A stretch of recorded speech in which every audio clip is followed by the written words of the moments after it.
শুধু দর্শক, জাতীয় প্রেস ক্লাবের সামনে ফাঁসির দাবি চেয়ে আজকে 11তম দিন উনি পার করলেন। আমরা এর আগেও যদিও নিউজটা আমরা করেছি, প্রচার করেছি, তবে আজকে 11 দিন হয়ে গেল। এই 11 দিন পর্যন্ত তার এই বাচ্চাকে নিয়ে সে এখানে অপেক্ষা করছে।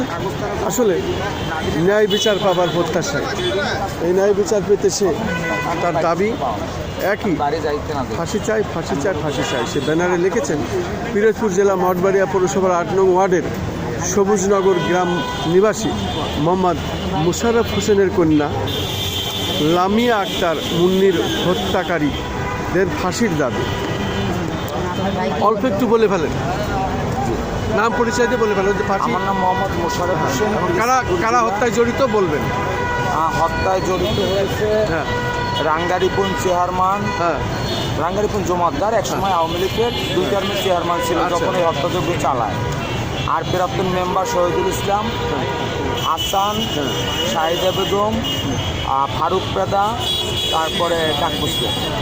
আজকে 11 দিন হয়ে গেল, কোনো দিক দিয়ে কোনো কি আপনি কোনো সাহায্য, সহানুভূতি বা কোনো যোগাযোগ পেয়েছেন? কোনো সহযোগিতা কোনো দিক থেকে আমি পাইনি, কোনো আশ্বাসও পাইনি। আজকে 3 বছর এটা নিয়ে আমি আন্দোলন করি, দৌড়দৌড়ি করি, মামলা মোকদ্দমা করি। আমার সন্তান হত্যার বয়স প্রায় 3 বছর। 23 সালের 20 মার্চ, আর এখন 26 সাল চলে। এখন আপনি জাতীয় প্রেস ক্লাবের সামনে, কোনো উত্তর আমাকে দেয়নি।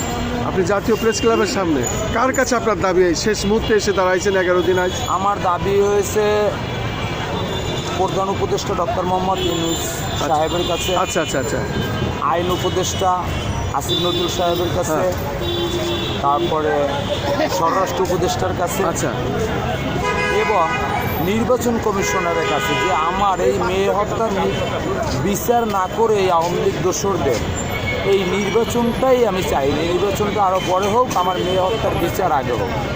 শুধু দর্শক, আসলে একজন এদেশের নাগরিক 12 দফা দাবি দিয়েছি, আপনাকে ছবিও দিতে পারি। একজন নাগরিক, সে তার স্বাধীন মত প্রচার করলেন এবং সে চাই ন্যায় বিচার, তার মেয়ে হত্যার বিচার চাই।